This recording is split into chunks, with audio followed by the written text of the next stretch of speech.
If that were to happen, you'd be looking at sky-high inflation, just raging Weimar Republic kind of inflation. If you think inflation is bad now, just wait. We would lose our economic dominance and we would lose our superpower status. Welcome back, everybody, to HoldCoin Daily. If you're interested in making money in cryptocurrency and staying up to date with everything going on in the world and how it relates to crypto, subscribe to the channel, join the team, engage with the video, and we'll start here. Sam Bankman-Fried has just been charged with bribery conspiracy. He spent $40 million in crypto to benefit Chinese government officials. So SBF charged with bribing Chinese government officials. Prosecutors allege that Bankman-Fried directed $40 million in cryptocurrencies to one or more Chinese government officials in order to influence them to unfreeze accounts owned by FTX's sister trading firm Alameda Research. Do we remember Alameda Research? Yeah, absolutely could pull it off without my math degree. Use very little math. Use a lot of elementary school math. Being comfortable with risk is very important. We tend not to have things like stop losses. I think those aren't necessarily a great risk management tool. I'm trying to think of a good example of a trade where I've lost a ton of money. Well, I don't know. I probably don't want to go into specifics too much with that. Well, prosecutors allege that before turning to bribery, Bankman-Fried spent months trying to access the funds. He allegedly hired attorneys to lobby the government, asked the exchanges to unfreeze the funds, and even opened new trading accounts under false names. What's interesting to me is SBF has been charged with bribing Chinese government officials, yes, $40 million, but he has not yet been charged with bribing U.S. politicians over $70 million. Perhaps it pays to have friends in high places. How much money did SBF pay to Joe Biden and other U.S. politicians? Somewhere between $700 billion and $1.3 trillion. Overall, what's happening with SBF and FTX, ultimately a good thing. Flush that out of the system. This is what truly scares me going forward. First, CNN does a segment on de-dollarization. Now Fox News also. Did you realize this? What the hell is going on here? Putin announced this week that Russia will begin using the Chinese yuan for international payments instead of the dollar. Saudi Arabia is also in talks with Beijing to do the same thing. Speaking of Saudi Arabia, meanwhile, they are in talks with Iran as well to consider an economic alliance with China and Russia.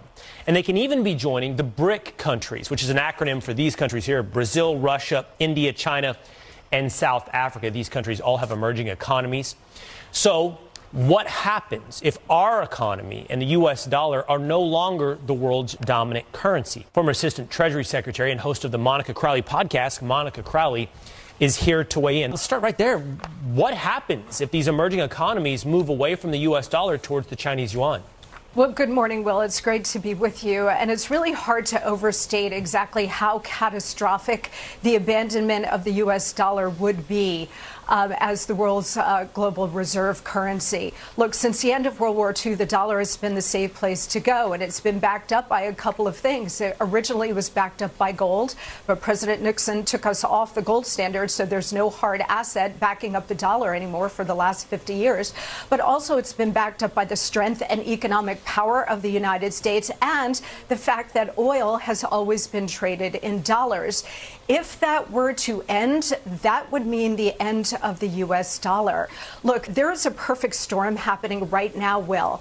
The world's reserve currency, having that status, has been a real privilege, but we've abused the privilege by wholly reckless monetary and fiscal policies over many years, certainly over the last couple of years, which has really devalued the dollar.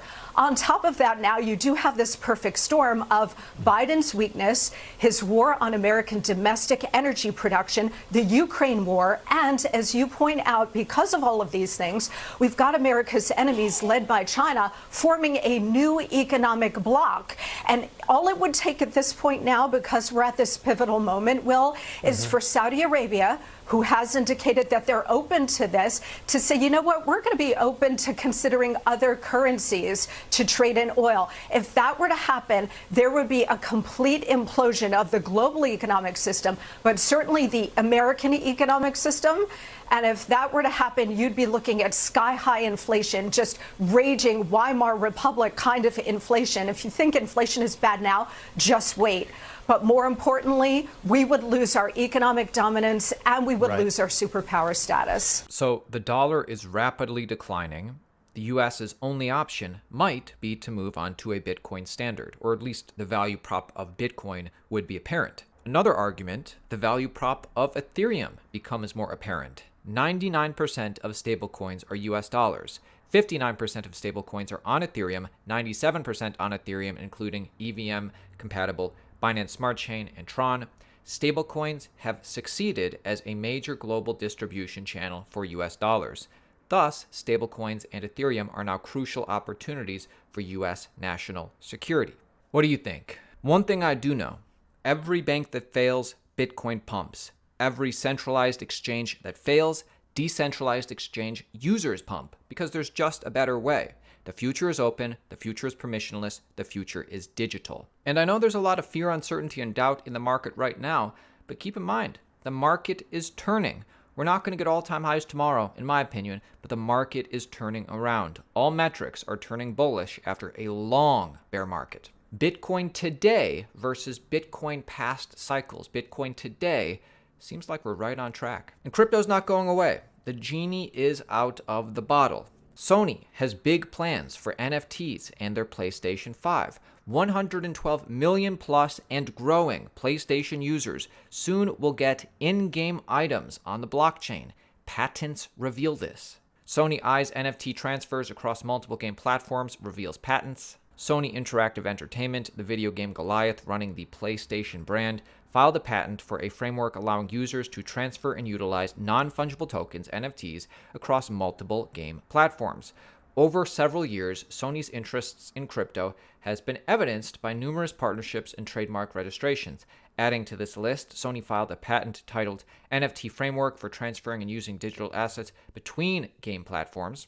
Sony's NFT framework aims to integrate NFTs into gameplay, wherein the technology can represent skins and other popular in-game functionalities. Summarizing the patent, the abstract explained the intended features are, quote, responsive to the determination the NFT is provided to the first end-user entity so that digital assets may be used via the NFT across plural different computer simulations and or across plural different computer simulation platforms. Moreover, it added that the NFT's ownership could be transferred to other end-user entities for their own use across different simulations and platforms. The below diagram details Sony's intended use of NFTs in gameplay. Once implemented, PlayStation 5 users will be able to experience NFT use cases via mainstream gaming titles. As of December 22nd, the total number of active users on PlayStation Network worldwide was 112 million, which continues to grow year over year. In addition, Ticketmaster launches NFT-gated pre-sales. The use case we've all been waiting for, NFTs and ticketing, the perfect match. So what is Ticketmaster doing? Well, you can get involved, people can get involved. Go to the pre-sale link, connect your crypto wallet, i.e. Ethereum wallet, hold the right NFT, get verified, buy your ticket. No queues, no scalpers, no bots. This is the best version of Verified Fan. They tested it with Avenged Sevenfold. 10K holders of Avenged Sevenfold's Death Bats Club were offered early access to New York City and LA shows in June. It crushed. 100K members purchased, incredible 10% plus conversion. Today, they rolled it out for 13 more dates and made it available to others. This is one of the most important use cases for NFTs, showing how your interaction in one area with an artist can open doors in others. Interoperability, it's a superpower. For once, it's dead simple to see the value in Web3 for both fans and artists. In summation, NFT technology has been adopted by the ticketing giant Ticketmaster. Ticketmaster announced today that the Ethereum NFT token gating feature is live for artists. It's a big W for NFT tech and a golden opportunity for forward-looking artists to provide value to their most loyal fans. Speaking of Ethereum, and speaking about Ethereum's growing L2 ecosystem, take a look at this. As Ethereum L2s continue to gain momentum, there have been an accelerated adoption of native protocols. Native protocols are protocols exclusively existing on the specified L2 network or exist on one other L1 in addition to this specific network. So they're not multi-chain networks, and they're increasing on Ethereum L2s. Speaking of Ethereum L2 growth, Ethereum hit an all-time high of the percentage of L1 gas used by L2s. It was less than 1% a year ago. Today, it's about 8 to 9%. L2 adoption increasing. Even Charles Hoskinson of Cardano is wishing well and congratulating Ethereum and Polygon. Congratulations to the Polygon community. It's really cool to see innovation like this in the industry. What's he referring to? Well, Vitalik Buterin did the symbolic first ever transaction on Polygon Matic's ZK EVM, and it has a message on it. Quote, "Millions of constraints for man, unconstrained scalability for mankind." Goosebumps, baby. And this is Vitalik Buterin's closing thoughts on the launch of Polygon's ZK EVM mainnet beta. I'm just happy to see ZK EVMs becoming real, I'm happy to see, Ethereum layer 2 scaling becoming fully real and not just something that's kind of theoretical and there's these backdoors that you're not supposed to talk about. It's a big improvement, and I think over the next 6 to 12 months, we're probably going to see even more big improvements on the horizon as both other layer 2s step up and get to stage 1, and Polygon's own implementation continues to improve over time, and at the same time we get EIP 4844 greatly increasing the amount of data space on chain, and rollups hopefully moving quickly to take advantage of that. So I'm excited to see all of those things happen, and excited to really get to the point where we can start to call scaling a solved problem for Ethereum. The future is bright for cryptocurrency holders. Most people don't know about it. We talk about it regularly on this channel, so make sure you subscribe, like the video if you got value, check out any of our prior videos from the last couple weeks. See you tomorrow. Get your tickets to Bitcoin 2023 Miami, May 18th through 20th, Miami Beach this year.